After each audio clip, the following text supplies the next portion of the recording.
Pourquoi est-ce que les gens ont parlé en langue le premier jour de l'Église? Eh bien, c'était le contexte de la Pentecôte. La Pentecôte, c'était la fête aussi des premiers fruits. C'était un moment, 50 jours après la Pâque, où on amenait les récoltes, les premiers fruits de nos récoltes à Dieu.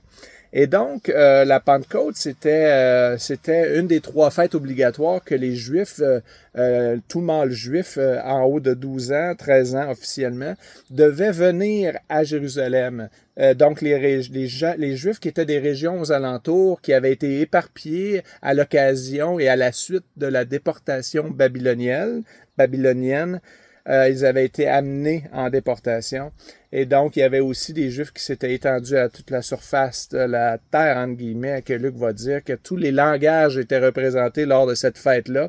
Et voilà que des croyants en Jésus, les disciples de Jésus, ils étaient aux environs de 120. Et ils priaient ensemble et ils attendaient ce que le Père avait promis, le Saint-Esprit. Non seulement ils ont reçu le Saint-Esprit, mais ils ont été remplis de cet esprit-là et il leur a été donné la capacité de parler dans d'autres dialectes, des dialectes qu'ils ne comprenaient pas eux-mêmes, mais qui étaient compris par ceux qui les écoutaient. Et ça a piqué leur curiosité au point qu'ils ont écouté le message de l'apôtre Pierre qui a expliqué que même si Jésus était considéré comme un malfrat et un bandit, Dieu, c'était son Fils, il était sans péché, et Dieu l'a justifié, son Fils, ou l'a déclaré juste ou irréprochable, et par ce fait même, il est saint, et il a été ressuscité le 3e jour, a été assis à la droite du Père, et maintenant il siège comme juge pour pouvoir donner le pardon à ceux qui croient à ce qu'il est, à qui il est et ce qu'il a fait,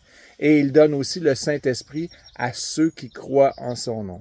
Donc, super histoire, le commencement de l'Église, et ça vient détruire la malédiction de Babel. À Babel, qu'est-ce qui est arrivé? Les hommes voulaient exclure Dieu de leur projet, et Dieu a confondu leur langage, et voilà que Dieu a un projet qui s'appelle « Je bâtirai mon Église », et qu'est-ce qu'on voit? Les langues ne seront pas un obstacle pour ça.